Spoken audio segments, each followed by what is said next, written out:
ताकि भाई के आगे पीछे घूम सके। पल पल मरता हूँ तुम्हारे सिला का भूत सवार है उसके साथ। तुम देखना अब मेरी जगह सिला होती। खबरदार जो मैं पत्थर थे पल पत्थर दिली समझती ना हम क्या कोई बच्चे हैं? कोई भी आके हमारे साथ खेले और मुझे खेलने मुझे दे। खुद को भूलने का तो नहीं कहोगे ना? तो तुम्हारे साथ होने के बाद या मुझे खेलने दे। ना तो तुम उसकी जगह ले सकती हो और ना ही उसका मुकाबला कर उसके सकती हो। साथ तुम देखना कैसे उसका जुनून उतारते हो। एक ही रास्ता नजर आता है। खबरदार जो तुम्हें सिला का नाम भी मैं ले सिला और अली के रिश्ते के लिए अब नहीं मानूंगी। Court marriage. कैसा ये इश्क की आने वाली किस बहुत ही ज़्यादा दिलचस्प होने वाली है, जहां सिला और अली की मोहब्बत एक बार फिर एक नए इम्तिहान से गुजरने वाली है।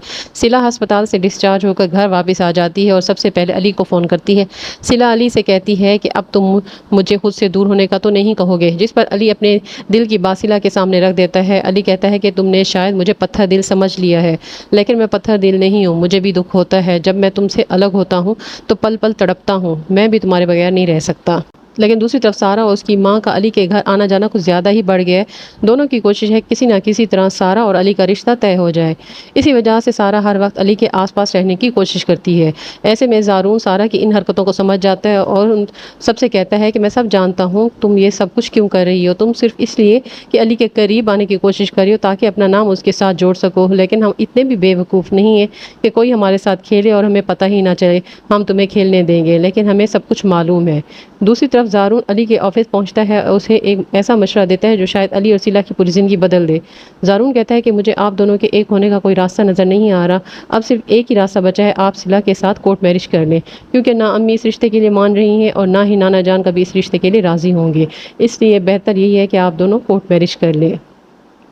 लेकिन उधर सारा भी अली के मज़ीद करीब आने की कोशिश करती है। जब अली ऑफिस जाने के लिए गाड़ी में बैठता है तो सारा उससे कहती है कि मुझे भी यूनिवर्सिटी ड्रॉप करते जाओ। सारा आगे वाली सीट पर बैठने लगती है तो अली उसे फ़ौरन कहता है कि तुम पीछे वाली सीट पर जाकर बैठो। सारा ये बात बर्दाश्त नहीं कर पाती और तंज़िया अंदाज में कहती है, अगर मेरी जगह सिला होती तो तुम उसे भी यही कहते। ये सुनते ही अली को शदीद गुस्सा आ जाता है और सारा को साफ अल्फाज में कह देता है कि तुम कभी भी सिला की जगह नहीं ले सकती और ना ही कभी सिला की जगह ले सकोगी। अली के मुँह से एक बार फिर सिला का नाम सुनकर सारा के गुस्से की इंतहा नहीं रहती। वो अपनी पप्पो के पास जाकर सब कुछ बता देती है। जब अली की अम्मी को ये सब मालूम होता है तो वो भी फैसला कर लेती है कि अब वो किसी सूरत अली और सिला को एक नहीं होने देगी। वो कहती हैं कि अली के दिमाग पर तो सिला के इश्क का भूत सवार है, लेकिन ज़रा इसे वापस आने दो, मैं बहुत जल्द इसके सर से ये भूत उतार दूंगी।